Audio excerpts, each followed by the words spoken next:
बपतिस्मा का विषय जो हम सीख रहे हैं उसमें सबसे पहली बात हमने सीखी थी कि बपतिस्मा क्या है, और दूसरा हमने सीखा था बपतिस्मा किसके नाम में लेना है। तीसरा हमने सीखा था कि बपतिस्मा कौन ले सकता है। उसमें हमने 4 बातें सीखी थी। बपतिस्मा कौन ले सकता है? जिसने विश्वास किया है किस पर? क्रूस पर चढ़ाए हुए मुर्दों में से जी उठे यीशु पर। और दूसरी बात हमने उसमें क्या सीखी थी कि जो नए सिरे से जिसका जन्म हुआ हो, तीसरी बात जिसने मन फिराया हो, चौथी बात जिसने जो पाप के लिए मरा हो, चौथी बात। 4 बातें हमने सीखी थी। और अभी हम देखते हैं अगला विषय बपतिस्मा का। बपतिस्मा लेना क्यों जरूरी है, उस बात की गंभीरता को समझने के लिए प्रभु यीशु मसीह ने जब बपतिस्मा लिया, उधर हम जाकर देखते हैं। यूहन्ना बपतिस्मा दाता के पास प्रभु यीशु बपतिस्मा लेने के लिए गए, और यूहन्ना बपतिस्मा दाता उनको क्या कह रहे हैं कि मुझे तो तेरे हाथ से बपतिस्मा लेने की जरूरत है और तू मेरे पास आया बपतिस्मा लेने के लिए। यानी यूहन्ना जो व्यवस्था का प्रतीक है, प्रभु यीशु मसीह के अंदर कोई दोष पाता नहीं है। यानी व्यवस्था प्रभु यीशु मसीह को निर्दोष ठहराती है, क्योंकि उसके अंदर पाप नहीं है, वो निर्दोष है, निष्कलंक है, इसलिए उसको बपतिस्मा लेने की आवश्यकता नहीं है। फिर भी यीशु बपतिस्मा लेने के लिए आया है। इसलिए यीशु मसीह यूहन्ना बपतिस्मा दाता के सवाल का जवाब दे रहा है मत्ती 3 अध्याय का 15 वचन। यीशु ने उसको यह उत्तर दिया, अब तो ऐसा ही होने दे, क्योंकि हमें इसी रीति से सब धार्मिकता को पूरा करना उचित है। तब उसने उसकी बात मान ली। हाँ, यानी प्रभु यीशु मसीह बपतिस्मा क्यों ले रहा है वो बात इधर बता रहे हैं। वो क्यों बपतिस्मा ले रहे हैं? इधर लिखे, क्योंकि हमें इस रीति से सब धार्मिकता को पूरा करना उचित है। यानी बपतिस्मा के द्वारा एक व्यक्ति परमेश्वर की धार्मिकता को पूरा करता है। वो कैसे? जब हम दुनिया में देखते हैं तो इंसान अपनी नजर में, परमेश्वर की नजर में नहीं, अपनी नजर में धर्म के काम करता है, परंतु इंसान के जो धर्म के काम है वो परमेश्वर की नजरों में मैले चिथड़े के समान है। यानी परमेश्वर को वो बिल्कुल भी स्वीकार्य नहीं है। इस कारण इंसान जब कठिन से कठिन भक्ति कर रहा है, जब कठिन से कठिन प्रयास कर रहा है, क्या करने के लिए? परमेश्वर को प्राप्त करने के लिए, मुक्ति पाने के लिए, मोक्ष प्राप्त करने के लिए जब कठिन से कठिन प्रयास करा, तो भी परमेश्वर ऐसे व्यक्तियों को क्या नहीं दे रहा? मोक्ष या उद्धार नहीं दे रहा। उनका परमेश्वर से मेल नहीं हो रहा। कारण क्या? उसके पीछे उसका जो मूल कारण है, इंसान की नजर में तो वो भक्ति है, इंसान की नजर में तो धर्म के कारण है, काम है, परंतु परमेश्वर की नजरों में वो मैले चिथड़े हैं। क्यों मैले चिथड़े हैं? क्योंकि मनुष्य जन्म से पापी है। मनुष्य पाप के कारण परमेश्वर से दूर है। अब जब तक इंसान ये ना माने कि मैं पापी हूं, जब तक वो ये मानकर कि मैं पापी हूं, बपतिस्मा के लिए पानी में उतरता नहीं है, परमेश्वर की धार्मिकता उसके जीवन में पूरी नहीं हो सकती। इसलिए जब एक व्यक्ति ये मानता है कि मैं पापी हूं, और पानी में उतरकर जब ये मानकर बपतिस्मा लेता है, तब वो परमेश्वर की धार्मिकता को पूरा करता है। यानी ये बात मानता है परमेश्वर धर्मी है, परंतु मैं पापी हूं।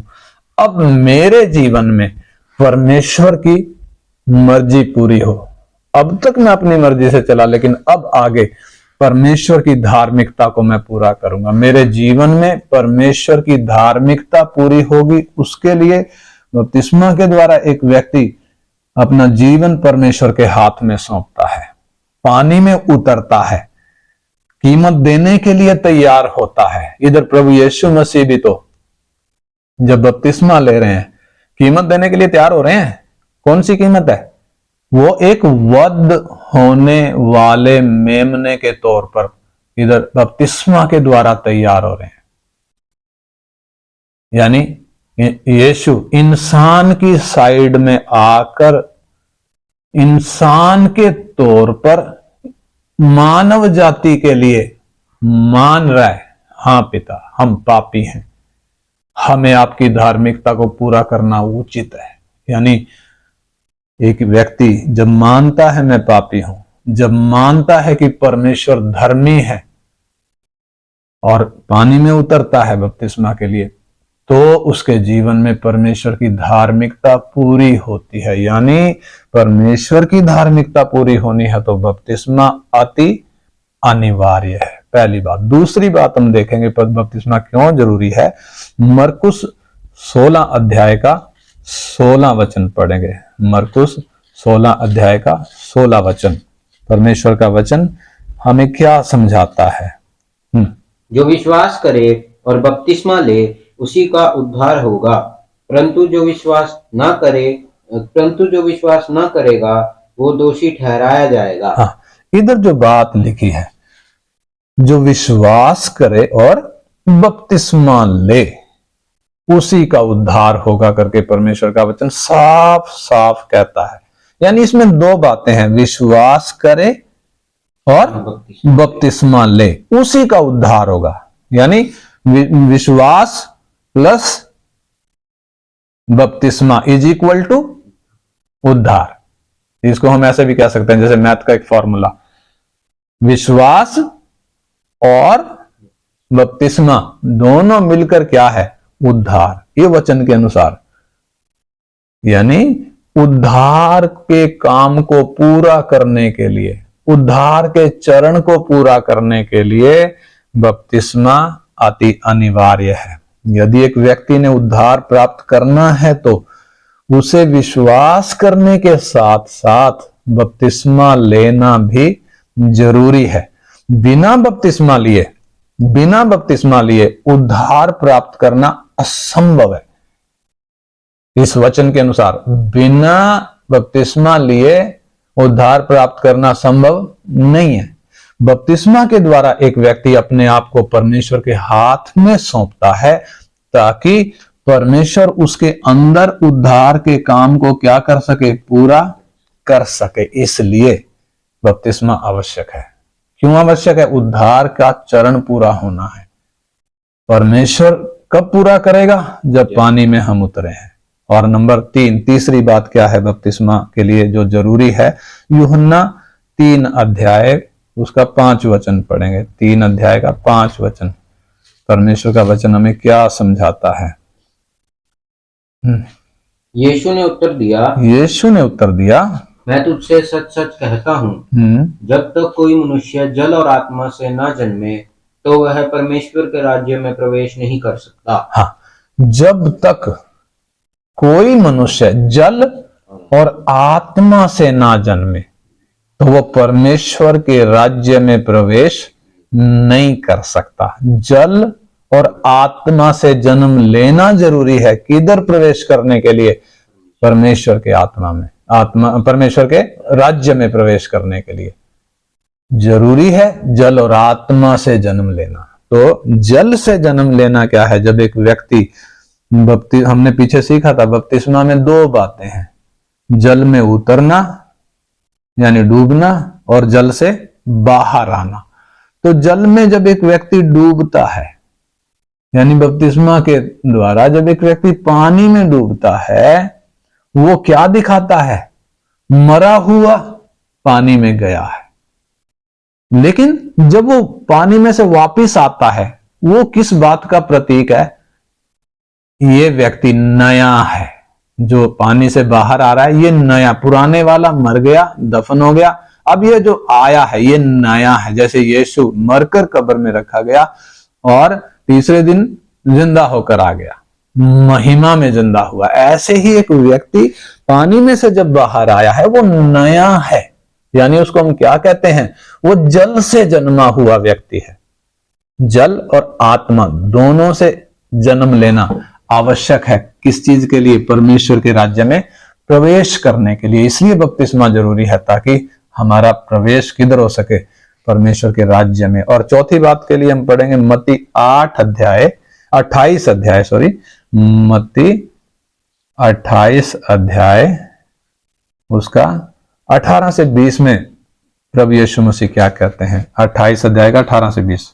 यीशु ने उनके पास आकर कहा, स्वर्ग और पृथ्वी का सारा अधिकार मुझे दिया गया है, इसलिए तुम जाओ, सब जातियों के लोगों को चेला बनाओ और उन्हें पिता और पुत्र और पवित्र आत्मा के नाम से बपतिस्मा दो, और उन्हें सब बातें जो मैंने तुम्हें आज्ञा दी हैं मानना सिखाओ, और देखो मैं जगत के अंत तक सदा तुम्हारे संग हूँ।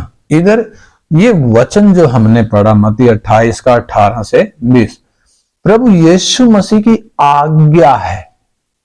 ये प्रभु यीशु मसीह की महान आज्ञा है, और इस आज्ञा का एक हिस्सा है कि तुम जाओ और सब जातियों के लोगों को क्या करो? सुसमाचार सुनाओ। जो विश्वास करे उसको क्या करो? पिता, पुत्र और पवित्र आत्मा के नाम में बपतिस्मा दो। यानी जो विश्वास करे और ये बपतिस्मा ले, उसी का उद्धार होगा। यानी ये आज्ञा है, प्रभु यीशु मसीह की आज्ञा है क्या करना? बपतिस्मा लेना। यानी जब एक व्यक्ति बपतिस्मा नहीं ले रहा है तो क्या कर रहा है? परमेश्वर की आज्ञा का उल्लंघन कर रहा है। यानी अगर हम बपतिस्मा लेते हैं, हम परमेश्वर की आज्ञा का पालन करते हैं। बपतिस्मा लेना तब यीशु मसीह की आज्ञा है। इसके द्वारा किसी व्यक्ति का धर्म परिवर्तन नहीं होता, बल्कि ऐसा करके एक व्यक्ति परमेश्वर की आज्ञा का पालन करता है, परमेश्वर के हाथ में अपने आप को सौंपता है, ताकि वो क्या करे? आगे प्रभु यीशु मसीह की जो आज्ञाएं हैं, यानी परमेश्वर ने जो आज्ञा दी है, वो मानना सीखना है, ताकि एक बर्तन के तौर पर वो तैयार हो सके। और उसका पांचवी बात हम सीखेंगे, बपतिस्मा क्यों जरूरी है। रोमियो की पत्री 6 अध्याय का 8 वचन। रोमियो की पत्री 6 अध्याय का 8 वचन। रोमियो की पत्री 6 का 8। इसलिए यदि हम मसीह के साथ मर गए तो हमारा विश्वास ये है कि उसके साथ जिएंगे भी। हाँ, बपतिस्मा के द्वारा मैंने बताया ना, 2 बातें, पानी में जाना और पानी से आना। पानी के अंदर जो गया मरा हुआ गया, पानी से बाहर जो निकला नया व्यक्ति है। यानी ये 8वें वचन में क्या लिखा है? यदि हम मसीह के साथ मरे हैं, पानी में गए हैं, मरकर गए हैं, उसके साथ मरे हैं, तो हमारा विश्वास क्या है? हम उसके साथ जिएंगे भी। यानी यदि हमारा पुनरुत्थान होना है, तो मरे हुओं में से यदि हमें जिंदा होना है, तो जब मसीह बादलों पर आएगा, अगर हमने बादलों पर पहुंचना है, तो पुनरुत्थान यदि हमारा होना है, तो अति आवश्यक है हम क्या करें? बपतिस्मा लें। बपतिस्मा के द्वारा यदि एक व्यक्ति यीशु मसीह की मृत्यु की समानता में गाड़ा गया है, तो ही वो यीशु मसीह के समान जी भी उठेगा। जब यीशु मसीह मेरे लिए मरा, तो अब मैं अपने लिए नहीं जीऊंगा करके बपतिस्मा वो समर्पण है। अब मैं अपने लिए नहीं जीऊंगा, मैं मर गया, अब मैं यीशु का हूं और उसी के नाम से अब मैं जाना जाऊं। मेरी ये तमन्ना है, मैं उसके नाम से जाना जाने के लिए तैयार हूं। अब वो खोजा का हमने सीखा था ना, वो खोजा इथियोपिया का वित्त मंत्री क्या कह रहा था? देखो यहां जल है, अब मुझे बपतिस्मा लेने से क्या रोक है? यानी वो खोजा की तरह वो तैयार होता है, एक व्यक्ति तैयार होता है, अब मुझे बपतिस्मा लेने से कोई रोक नहीं सकता। यानी क्यों ले रहा है? पुनरुत्थान में भागी होना है।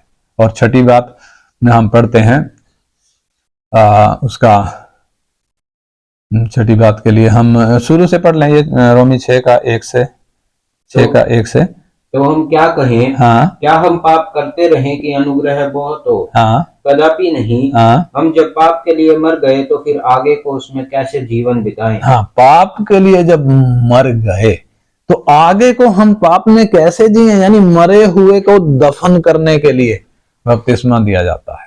दफनाई है, हमने पीछे सीखा था ना बपतिस्मा क्या है, ये दफनाई है। यानी मरा हुआ जब एक व्यक्ति पाप के लिए जब मर गया, अब मरे हुए को कितने दिन रखेंगे? कितने दिन रखेंगे? जब एक व्यक्ति मर जाता है, शरीर में जब मरता है, कितने दिन रखते हैं? हम ज्यादा दिन रख नहीं सकते, कोशिश करते हैं कि उसी दिन संस्कार हो जाए। ऐसे ही जब एक व्यक्ति पाप के लिए मर गया, बिना देर किए क्या करता है? वो खोजा के समान कहता है, जो कह रहा था ना, देख यहां जल है, अब मुझे बपतिस्मा लेने से कौन रोक सकता है? क्या रोक है, क्या रुकावट है? मैं तैयार हूं। यानी मरे हुए को क्या कर रहे हैं? दफनाई कर रहे हैं। उसमें देर नहीं करनी चाहिए, देर कतई नहीं करनी चाहिए। यानी एक व्यक्ति का समर्पण है, अब मैं दोबारा पाप में जीवन नहीं बिताऊंगा। अब पाप क्रूस पर लटक चुका है। यानी वो यीशु को जब एक व्यक्ति देखता है, क्या दिखता है? यीशु जब क्रूस पर टंगा है, परमेश्वर का क्रोध किस पर पड़ा? पुत्र पर पड़ा या किस पर पड़ा? पुत्र पर नहीं पड़ा। पुत्र ने जो पाप उठाया, उस पाप पर परमेश्वर का क्रोध पड़ा है। यानी स्वर्ग जब वो क्रूस पर टंगे हुए को देख रहा है, क्या दिख रहा है? पुत्र नहीं दिख रहा, पाप दिख रहा है। इसलिए पाप पर भयानक क्रोध गिर गया, परमेश्वर का न्याय गिर पड़ा। इसलिए जब एक व्यक्ति जब पाप से मन फिराता है, बपतिस्मा लेने के लिए जब वो तैयार होता है, वो उसकी सोच क्या है? पाप क्रूस पर लटक चुका है, अब ये मुझ में राज्य कर नहीं सकता। पाप क्रूस पर लटक चुका है, पाप पर दंड की आज्ञा हो चुकी है, अब ये मुझ में राज्य कर नहीं सकता। यानी प्रभु यीशु मसीह ने व्यवस्था की हर मांग को पूरा कर दिया, इसलिए अब पाप मेरे जीवन में राज्य नहीं कर सकता। मरे हुए को दफन किया है और पानी से जो बाहर निकला है ये बिल्कुल नया है, पानी के द्वारा जन्म लिया है, जो पिछले में हमने सीखा था। और अगली 7वीं बात हम पढ़ेंगे गलाती 3 का 27, गलातियों की पत्री 3 अध्याय का 27 वचन। पढ़े। और तुम में से जितनों ने मसीह में बपतिस्मा लिया है, उन्होंने मसीह को पहन लिया है। हाँ, देखिए इधर जो बात लिखी है, और तुम में से जितनों ने मसीह में बपतिस्मा लिया है, उन्होंने मसीह को पहन लिया है। मसीह को पहनना, मसीह को पहनना, वस्त्र के तौर पर क्या पहना है? मसीह को पहना। यानी स्वर्ग अब जब देख रहा है, बपतिस्मा लिए हुए को जब स्वर्ग देखता है तो क्या दिखता है? क्या दिखता है? उस व्यक्ति में अपने पुत्र को परमेश्वर देखता है। इसलिए कितना गंभीर है बपतिस्मा, मसीह को पहनना। बपतिस्मा लेकर एक व्यक्ति प्रभु यीशु की पहचान में एक हो जाता है। यीशु को पहनकर यीशु की पहचान में एक हो जाता है। यानी अब वो दूसरों को, स्वर्ग को तो दिखता ही है, पुत्र दिखता है, अब इसमें दूसरों को भी उसके जीवन में कौन दिखेगा? क्या कहेगा दूसरा भी? इस धीरे धीरे जब इसका जीवन बदलेगा, दूसरे भी बोलेंगे ये पहले वाला व्यक्ति नहीं रहा। कौन दिखेगा उसमें? यीशु दिखेगा, क्योंकि अब वो अपनी अभिलाषाओं के अनुसार जीवन नहीं बिताएगा। बपतिस्मा वही तो समर्पण है। अब मैं अपनी अभिलाषाओं में जीवन नहीं जीऊंगा, मैं पाप के अनुसार नहीं चलूंगा, मैं पाप में जीवन नहीं बिताऊंगा। इसलिए जब वो पवित्र आत्मा के चलाए चलेगा, अब जब वो परमेश्वर की इच्छा के अनुसार चलेगा, निश्चय उसके अंदर कौन दिखेगा? परमेश्वर का पुत्र प्रकट होगा, मसीह लोगों को दिखेगा। रोमी 13:14 में लिखा है, रोमी 13:14, वरन प्रभु यीशु मसीह को पहन लो और शरीर की अभिलाषाओं को पूरा करने का उपाय ना करो। मसीह को पहन लो करके एक आज्ञा है। क्या कर लो? मसीह को पहन लो, शरीर की अभिलाषाओं को पूरा करने का उपाय ना करो। मसीह को पहनने का मतलब बपतिस्मा। बपतिस्मा के द्वारा एक व्यक्ति मसीह को पहनता। और 8वीं बात उसका हम पढ़ेंगे पहला पत्रस 3:20 और 21। पहला पत्रस 3 अध्याय उसका 20 और 21 वचन पढ़ो। जिन्होंने उस बीते समय में आज्ञा न मानी, जब परमेश्वर नूह के दिनों में धीरज धरकर ठहरा रहा और वो जहाज बन रहा था, जिसमें बैठकर थोड़े लोग अर्थात 8 प्राणी पानी के द्वारा बच गए। उसी पानी का दृष्टांत भी अर्थात बपतिस्मा यीशु मसीह के जी उठने के द्वारा अब तुम्हें बचाता है। इससे शरीर के मैल को दूर करने का अर्थ नहीं है, परंतु शुद्ध विवेक से परमेश्वर के वश में हो जाने का अर्थ है। हाँ, देखो इधर जो अर्थ बताया गया है, स्पष्ट अर्थ बताया गया बपतिस्मा का, स्पष्ट अर्थ। यानी बपतिस्मा के द्वारा हम शरीर का मैल नहीं धो रहे। क्या कर रहे हैं? हमारा विवेक शुद्ध हो रहा है। इस बात को समझना, बपतिस्मा के द्वारा क्या हो रहा है? विवेक शुद्ध हो रहा है। बपतिस्मा के द्वारा विवेक शुद्ध हो रहा है। शुद्ध कैसे हो रहा है? जब तक बपतिस्मा नहीं लिया तब तक मैं कौन हूं? पापी हूं। पापी क्यों हूं? परमेश्वर की धार्मिकता को मैंने अब तक पूरा किया नहीं है। मैंने अब तक माना नहीं है परमेश्वर धर्मी है, मैं पापी हूं। और जब बपतिस्मा ले लिया, अब विवेक ने दोष देना बंद कर दिया। शुद्ध विवेक से अब परमेश्वर के अधीन में हो रहा हूं। यानी इधर बपतिस्मा का जो अर्थ लिखा गया है, 21 में लिखा है, और उसी पानी का दृष्टांत भी अर्थात बपतिस्मा यीशु मसीह के जी उठने के द्वारा अब तुम्हें बचाता है। यानी बपतिस्मा क्या भी करता है? बचाता भी है। जैसे वो 8 प्राणी बचे वो बड़ी जल प्रलय से, परमेश्वर के न्याय से वो 8 प्राणी बच गए, ऐसे ही बपतिस्मा हमें भी क्या करता है? परमेश्वर के न्याय से बचाने के लिए अति आवश्यक है।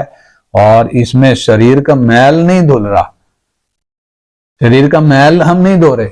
जब हम प्रतिदिन नहाते हैं, हम शरीर का मैल धोते हैं। बपतिस्मा में हम नहाते नहीं हैं, बल्कि शुद्ध विवेक से परमेश्वर के अधीन होते हैं। अब हमारा विवेक हमें क्या नहीं करेगा? दोष नहीं देगा। तो यीशु मसीह पर विश्वास करने के द्वारा जब हमें उद्धार दान में मिल गया, धर्मी ठहरा दिया गया, तो भी विवेक क्या करता रहेगा? दोष देता रहेगा। कब तक देता रहेगा? जब तक बपतिस्मा नहीं हुआ। बपतिस्मा होने के बाद विवेक शुद्ध होता है। ये बपतिस्मा हमें परमेश्वर के क्रोध से बचाता है, जो बात हमने अभी पढ़ी। ये बपतिस्मा तुम्हें बचाता है। इसलिए सच्चाई समझ में आने के बाद, ध्यान देना, सच्चाई समझ में आने के बाद बपतिस्मा लेने में ढील बिल्कुल भी नहीं करना चाहिए। बाइबल में इसके कितने सारे उदाहरण है। एक उदाहरण हम पढ़े, प्रेरितों के काम 22:16। प्रेरितों के काम 22:16 वचन, जल्दी से। अब क्यों देर करता है? अब क्यों देर करता है? उठ बपतिस्मा ले। उठ बपतिस्मा ले और उसका नाम लेकर अपने पापों को धो डाल। हाँ, हमने पढ़ा ना, वो खोजा मार्ग में बपतिस्मा ले रहा है, इधर रात में बपतिस्मा हो रहा है।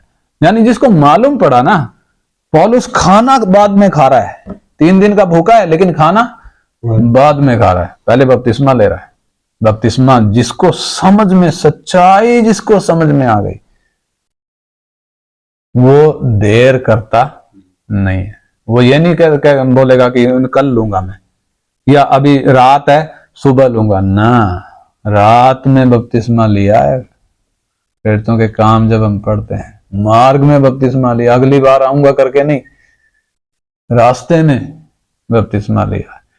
और नंबर 9 पढ़ेंगे, लूका 9 अध्याय का। उससे पहले ये जो मत्ती में हमने पढ़ा है, तुम क्या करो, सब जातियों के लोगों को चेला बनाओ।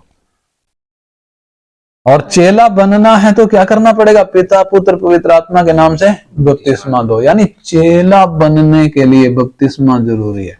अगर बपतिस्मा नहीं ले रहा एक व्यक्ति, यीशु के पीछे तो आ गया, बपतिस्मा नहीं ले रहा है तो क्या नहीं हो सकता, चेला नहीं हो सकता। लूका 9:23 में प्रभु कहता है जो मेरे पीछे आए और अपने आप का इनकार ना करे, अपना क्रूस उठाकर प्रतिदिन मेरे पीछे ना चले, वो मेरा चेला नहीं हो सकता। और मत्ती 28 में हमने पढ़ा, तुम जाकर सारी जातियों के लोगों को चेला बनाओ, हाँ, और उन्हें पिता पुत्र पवित्र आत्मा के नाम से बपतिस्मा दो। चेला जो बनेगा बपतिस्मा लेकर ही बनता है। बिना बपतिस्मा लिए कोई चेला बन नहीं सकता। हालेलुया। अब जब बपतिस्मा ले लिया, अब वो अपने आप का इनकार करेगा, अब वो प्रतिदिन अपना क्रूस उठाएगा, अब वो प्रतिदिन यीशु के पीछे चलेगा, अब वो प्रभु को अपने जीवन में सर्वोच्च मानेगा। अब वो दूसरों से भी क्या करेगा, प्यार करेगा, और जरूरत पड़ी तो क्या भी दे देगा, प्रभु के लिए अपना प्राण भी दे देगा, भाइयों के लिए भी जरूरत पड़ी तो अपना प्राण भी दे देगा, पवित्रताई के लिए जलन रखेगा। ये सारी बातें कहां से शुरू होती हैं, जब एक व्यक्ति बपतिस्मा लेता है। चेला बनने की शुरुआत है, विश्वास करके, मन फिरा के, पाप के लिए मरकर नया जन्म जब हो गया, बपतिस्मा, तभी चेला बनने की शुरुआत है। और नंबर 10 जल्दी से हम पढ़ेंगे, पहला कुरिन्थी 10 अध्याय का 1 और 2 वचन। पहला कुरिन्थी 10 अध्याय 1 और 2 वचन। हे भाइयों, मैं नहीं चाहता कि तुम इस बात से अनजान रहो कि हमारे सब बाप दादे बादल के नीचे थे, और सब ने बादल में और समुद्र में मूसा का बपतिस्मा लिया। हाँ, मूसा का बपतिस्मा लिया, इधर लिखा है मूसा का बपतिस्मा लिया। किन्होंने? इसराइलियों ने। और ये बात लिखी है, मैं ये इधर हमारे लिए लिखे, नया नियम में कुरिन्थियों में प्रभु का दास पौलुस हमें ये बात कह रहा है कि हे भाइयों, मैं नहीं चाहता कि तुम इस बात से अनजान रहो कि हमारे बाप दादे जो थे बादल के नीचे थे, और सब के सब समुद्र के बीच में से पार होकर चले गए। और वो समुद्र के बीच में से जब पार हो रहे हैं, वो है बपतिस्मा। सबने बादल में और समुद्र में मूसा का बपतिस्मा लिया। तो ये मूसा का बपतिस्मा क्या है, इसका अर्थ क्या है? मूसा का बपतिस्मा, वो पहले हम सीख रहे थे ना, यूहन्ना का बपतिस्मा, यीशु का बपतिस्मा। यीशु के बपतिस्मे, यूहन्ना के बपतिस्मे को से अलग करने के लिए वो बोला था यीशु के नाम में, जबकि वो पिता पुत्र पवित्र आत्मा के नाम में है। तो इधर एक और नई बात आ गई, मूसा का बपतिस्मा। अब ये मूसा का बपतिस्मा क्या है, इधर जो लिखा है, मूसा का बपतिस्मा का मतलब है, अब इस्राएली जब मिस्र में से निकले हैं, यानी गुलामी से जब आजाद हो गए, अब आगे लाल समुद्र है, लाल समुद्र में से पार जब हो रहे हैं, अब ये किसी की अधीनता में आ रहे हैं। अब ये बादल के नीचे रहेंगे। अब मूसा इनकी अगुवाई करेगा, यानी परमेश्वर मूसा के द्वारा इस्राएलियों को अगुवाई किया। तो मूसा के बपतिस्मा का मतलब क्या है? मूसा की प्रभुता इस्राएल स्वीकार कर रहा है, मूसा को अपना अगुआ करके उधर वो स्वीकार कर रहा है, अगुआ है, यानी मूसा की प्रभुता में अब हम चलेंगे। वह है मूसा के बपतिस्मा का मतलब। उसी प्रकार बपतिस्मा लेकर एक व्यक्ति अपने बाकी बचे आगे के जीवन में यीशु की प्रभुता को स्वीकार करता है, यानी अब मैं अपने लिए नहीं जीऊंगा, अब मैं खुद का मालिक नहीं हूं, अब मेरा एक प्रभु है। कौन है? यीशु। बपतिस्मा के द्वारा वो यीशु को अपना प्रभु मान रहा है, अपना मालिक मान रहा है। तो बपतिस्मा नहीं लिया तो इसका मतलब क्या है? मैंने अब तक यीशु को अपना प्रभु स्वीकार नहीं किया। यीशु को प्रभु स्वीकार करना है तो बपतिस्मा अति अनिवार्य है। इसलिए प्रभु यीशु मसीह लूका 6:46 में कहते हैं कि तुम क्यों मुझे हे प्रभु कहते हो, जबकि तुम मेरा कहना मानते ही नहीं। जब कहना नहीं मानते तो प्रभु काहे का? जब वो आज्ञा दे रहा है तो आज्ञा को क्या करना पड़ेगा? मान, उसकी प्रभुता को स्वीकार करना ही उसको प्रभु कहना है। और वो कैसे स्वीकार होगी? जब हम बपतिस्मा ले रहे हैं, उसकी आज्ञा को मानकर जब हम बपतिस्मा ले रहे हैं, प्रभु की, यीशु की प्रभुता को स्वीकार करते हैं, तब हमें अधिकार मिलता है उसको ये प्रभु कहने का। यीशु को प्रभु कहने का अधिकार कब? बपतिस्मा के बाद।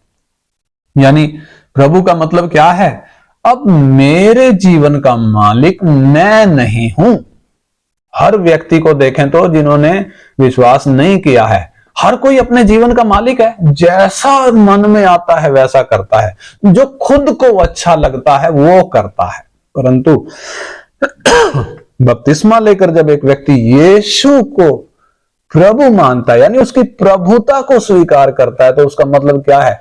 अब मैं अपना मालिक नहीं हूं, अब मेरा मालिक यीशु है। अब मैं अपनी मर्जी से नहीं जीऊंगा, मेरी इच्छाओं को पूरा नहीं करूंगा, बल्कि अब प्रभु यीशु मेरा जो मालिक है, वो जो कहेगा वो मैं करूंगा। यानी यीशु की प्रभुता को स्वीकार करता है। और 11वीं बात हम पढ़ेंगे 1 कुरिन्थी 12 अध्याय का 13 वचन।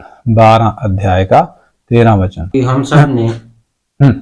क्योंकि हम सब ने क्या यहूदी हो, क्या यूनानी, क्या दास हो, क्या स्वतंत्र, एक ही आत्मा के द्वारा एक होने के लिए बपतिस्मा लिया। एक देह होने के लिए। एक देह होने के देह क्यों छोड़ रहा? दोबारा पढ़ो तो। क्योंकि हम सब ने क्या यहूदी हो, क्या यूनानी, क्या दास हो, क्या स्वतंत्र, एक ही आत्मा के द्वारा एक देह होने के लिए बपतिस्मा लिया, और हम सबको एक ही आत्मा पिलाया गया। इधर जो बात लिखी है, हम सब के सब, चाहे वो यहूदी हों चाहे वो अन्य जाति हों, हम सब के सब एक देह होने के लिए हमने क्या किया है? बपतिस्मा लिया है। वो देह कौन है? प्रभु यीशु की देह। प्रभु यीशु उस देह का सिर है। और देह कौन है? कलीसिया। कलीसिया वो देह है। यानी बपतिस्मा के द्वारा एक व्यक्ति मसीह की देह का, यानी कलीसिया का अंग बनता है। मसीह के शरीर का अंग कब बना? बपतिस्मा के द्वारा। ये बात, ये वचन स्पष्ट हमें समझाता है। इसलिए जब वहां पे प्रेरितों के काम में हम पढ़ते हैं, पहली बार जब पतरस प्रचार कर रहा है, 3000 लोगों ने जब मन फिराया, उन्होंने क्या किया? उसका 41 वचन जब हम पढ़ते हैं, उधर लिखा है, इसलिए जिन्होंने उसका वचन ग्रहण किया उन्होंने बपतिस्मा लिया। और उसी दिन 3000 मनुष्यों के लगभग उनमें मिल गए। किन में मिल गए? प्रेरितों के साथ मिल गए। उस एक देह होने का मतलब मसीह की देह बन गए। उनमें मिल गए का मतलब मसीह की देह में शामिल हो गए, मसीह की देह में भागी हो गए।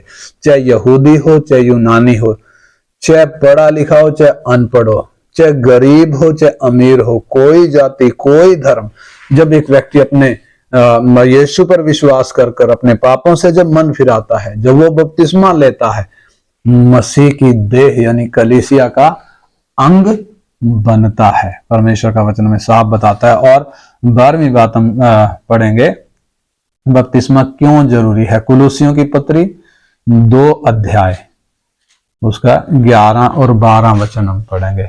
कुलुसियों की पत्री 2 अध्याय 11 और 12 वचन। उसी में तुम्हारा ऐसा खतना हुआ है जो हाथ से नहीं होता, अर्थात मसीह का खतना, जिससे शारीरिक देह उतार दी जाती है, और उसी के साथ बपतिस्मा में गाड़े गए, और उसी में परमेश्वर की सामर्थ पर विश्वास करके जिसने उसको मरे हुओं में से जिलाया, उसके साथ जी भी उठे। तो यहाँ पे जो बात हम पढ़ते हैं, बपतिस्मा के द्वारा एक व्यक्ति वाचा में भागी होता है, यानी वो वाचा जो परमेश्वर ने आदन की वाटिका में किससे बांधी थी? आदम से बांधी थी। क्या वाचा बांधी थी? उधर हम देखते ना, एक जानवर कत्ल किया गया, उसकी खाल निकाली गई और आदम को और हव्वा को वो चमड़े के अंगरखे पहनाए गए। और परमेश्वर कहता भी है, स्त्री का वंश आएगा, शैतान के सिर को कुचलेगा। यानी वो वाचा का संकेत है। यीशु मसीह, वो जो जानवर घात हुआ, वो जानवर यीशु मसीह का प्रतीक था। यानी प्रभु यीशु मसीह ने क्रूस पर प्राण देकर उस बात को पूरा किया है। यानी एक व्यक्ति उस वाचा में भागी होता है। कैसे होता है? इधर लिखा है, उसी में तुम्हारा ऐसा खतना हुआ है जो हाथ से नहीं होता। यहूदी लोग व्यवस्था के युग में खतना करते थे जो हाथ से होता था, जो शरीर में होता था। यानी फालतू खलड़ी काटकर फेंकी जाती थी, फालतू खलड़ी काटी जाती थी। वो खतना शरीर का था और हाथ से होता था। परंतु इधर लिखा है, उसी में यानी यीशु में तुम्हारा ऐसा खतना हुआ है जो हाथ से नहीं होता।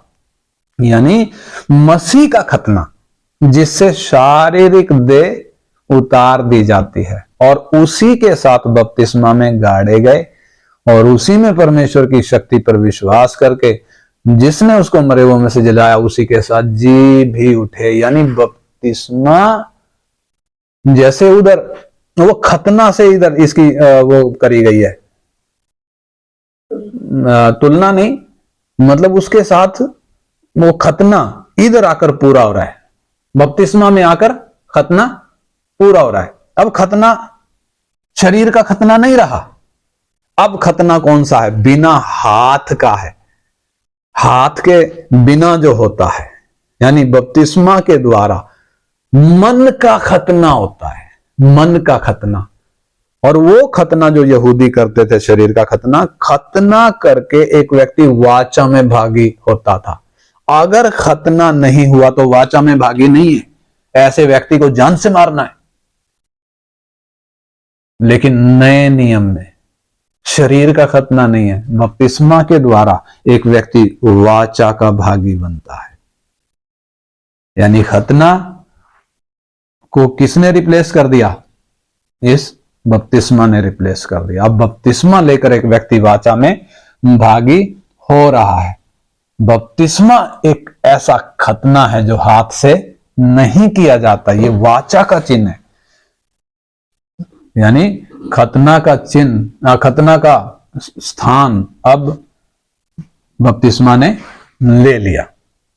जैसे खतना गंभीर था, मैंने बताया, जो खतना नहीं करवाता था जान से मारना है, क्योंकि इसने वाचा का उल्लंघन किया है। परमेश्वर ने जो वाचा बांधी, अब्राहम से जो वाचा बांधी, जो खतना ना करे जान से मारा जाए, क्योंकि वाचा को तुच्छ जाना है। यानी जैसे खतना गंभीर था, वैसे ही बपतिस्मा भी अति गंभीर है। खतना में खून बहता था, फलड़ी जब काटी जाती थी, और वो खून कैसे बह गया? हमारे मामले में कैसे बह गया? क्रूस पर वो खून बह गया। यीशु ने वो खून क्रूस पर बहा दिया। और लास्ट और 13वीं बात हम पढ़ेंगे, क्यों बपतिस्मा आवश्यक है। लूका 7 अध्याय का 29 और 30 वचन हम पढ़ेंगे। और सब साधारण लोगों ने सुनकर और चुंगी लेने वालों ने भी यूहन्ना का बपतिस्मा लेकर परमेश्वर को सच्चा मान लिया, परंतु फरीसियों और व्यवस्थापकों ने उससे बपतिस्मा न लेकर परमेश्वर के अभिप्राय को अपने विषय में टाल दिया। हाँ, इधर देखो एक घटना, जब उधर यूहन्ना बपतिस्मा दाता बपतिस्मा दे रहा है तो साधारण लोग वो सुसमाचार सुनकर आ रहे हैं। यूहन्ना जो मन फिराव का वो प्रचार कर रहा है, तो साधारण लोग आ रहे हैं बपतिस्मा लेने के लिए। तो इधर लिखा उन्होंने बपतिस्मा लेकर, साधारण लोगों ने, चुंगी लेने वालों ने बपतिस्मा लेकर क्या किया? यूहन्ना का बपतिस्मा लेकर परमेश्वर को सच्चा मान लिया। और इधर लिखा फरीसियों और व्यवस्थापकों ने उससे बपतिस्मा ना लेकर परमेश्वर की मनसा को, परमेश्वर के अभिप्राय को अपने विषय में टाल दिया। टाल दिया का मतलब, मैं नहीं चाहता मेरे जीवन में परमेश्वर की मनसा पूरी हो। समझ में आई बात? बपतिस्मा लेकर एक व्यक्ति क्या डिक्लेयर करता है? मैं चाहता हूं परमेश्वर की मनसा, परमेश्वर का अभिप्राय, परमेश्वर का योजना मेरे जीवन में पूरी हो।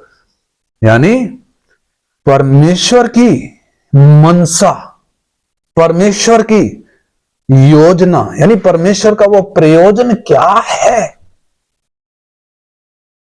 क्या है कि एक व्यक्ति बपतिस्मा लेकर अपने आप को परमेश्वर के हाथ में सौंपे। बपतिस्मा लेकर एक व्यक्ति प्रभु को सच्चा जानकर उसकी सम्मति को स्वीकार करता है, उसकी मनसा को स्वीकार करता है, उसकी योजना को स्वीकार करता है। कब? बपतिस्मा लेकर। अगर बपतिस्मा नहीं ले रहा, फरीसी और व्यवस्थापकों की तरह बपतिस्मा ना लेकर वो अपने विषय में परमेश्वर की सम्मति को ठुकराता है, परमेश्वर के मनसा को ठुकराता है, परमेश्वर की योजना को ठुकराता है। इसलिए आइए हम अपने विषय में परमेश्वर की मनसा को ना ठुकराएं। अगर विश्वास किया, शर्त क्या है? बपतिस्मा स्वर्ग का लालच देकर नहीं दिया जाता या नरक की धमकी देकर नहीं दिया जाता। बपतिस्मा ना तो लालच है, ना तो धमकी है, ना तो दबाव है। इधर हमने मरकुस 16 का 16 में पढ़ा, जो विश्वास करे और बपतिस्मा ले, यानी दोनों ही बातें, विश्वास करे और बपतिस्मा ले, दोनों ही बातें एक व्यक्ति की स्वतंत्र इच्छा पर निर्धारित हैं। जो विश्वास करे और बपतिस्मा ले उसी का उद्धार होगा।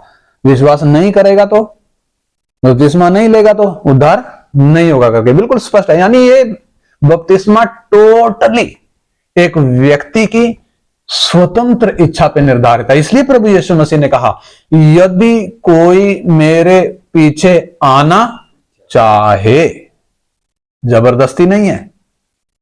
तो बपतिस्मा कोई जबरदस्ती नहीं है। बपतिस्मा किसी चीज का लालच, ना तो धरती की चीज का, ना तो स्वर्ग की चीज का कोई लालच है। आमतौर पर कहते हैं नरक में जाने से बच जाओगे, स्वर्ग में चले जाओगे, इसलिए बपतिस्मा ले लो। ये सरासर वचन के सिद्धांतों के खिलाफ है, परमेश्वर के वचन के खिलाफ है, जिसमें लिखा है जो विश्वास करे और बपतिस्मा ले, यानी एक व्यक्ति अपनी स्वतंत्र इच्छा से। प्रभु यीशु मसीह के पीछे भीड़ थी। यीशु ने भीड़ को क्या कहा?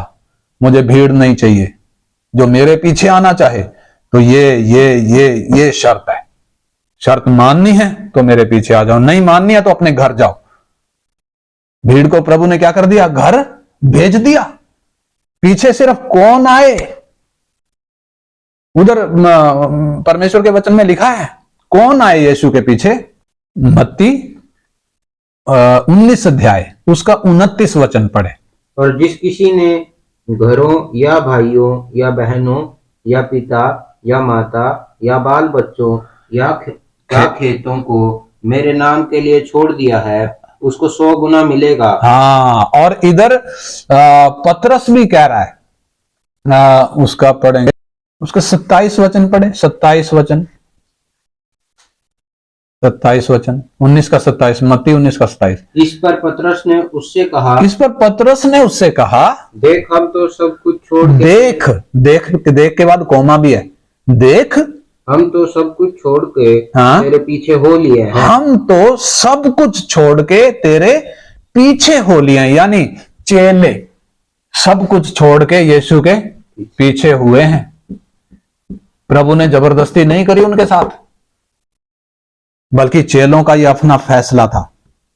प्रभु यीशु ने भीड़ से कहा, यदि कोई मेरे पीछे आना चाहे।